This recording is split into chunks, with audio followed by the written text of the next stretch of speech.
Media మిత్రులందరికీ నమస్కారం.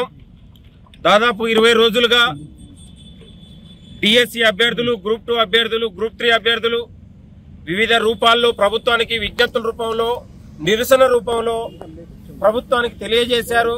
కాబట్టి వాళ్ళ డిఎస్సి, గ్రూప్ 2 2 రోజుల వ్యవధిలోనే పరీక్షలు జరుగుతున్నటువంటి పరిస్థితుల్లో మెజార్టీ విద్యార్థులు, నిరుద్యోగులు 5 లక్షల మంది నిరుద్యోగులు గ్రూప్ 2కు అప్లై చేసినటువంటి సందర్భంలో వాళ్లకు వెసులుబాటు కల్పించాలని రాష్ట్ర ప్రభుత్వానికి పదే పదే విజ్ఞప్తి చేస్తున్నటువంటి పరిస్థితుల్లో రాష్ట్ర ప్రభుత్వం, ముఖ్యమంత్రి గారు రేవంత్ రెడ్డి గారు నిరుద్యోగుల పట్ల చిత్తశుద్ధితోని జాబ్ క్యాలెండర్ విడుదల కోసం, తెలంగాణలో నిరుద్యోగ నిర్మూలన కోసం ముఖ్యమంత్రి గారు ప్రయత్నం చేస్తున్నటువంటి సందర్భంలో గ్రూప్ 2 అభ్యర్థుల విజ్ఞప్తిని మన్నించి ఇవాళ డిసెంబర్ వరకు వాయిదా వేయడం జరిగింది.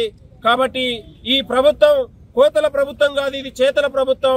గత ప్రభుత్వం 10 ఏళ్లలో ఉద్యోగాలు ఇవ్వకుండా నిరుద్యోగుల్ని ఇబ్బంది పెట్టింది.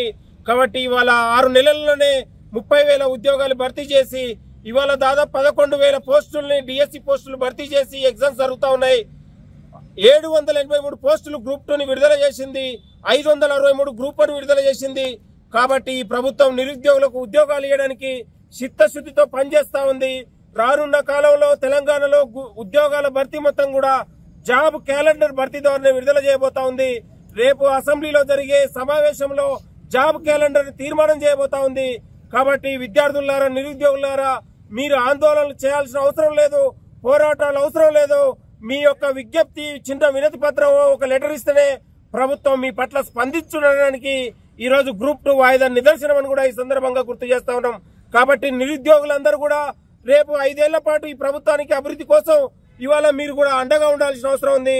మీ సహకారం వల్లనే తెలంగాణలో కాంగ్రెస్ పార్టీ అధికారంలోకి వచ్చింది. కాబట్టి నిరుద్యోగులకు ఉద్యోగాలు ఇచ్చే ప్రభుత్వం కాబట్టి మీరు కూడా ప్రభుత్వానికి అండగా ఉండాలని కోరుతా ఉన్నాను.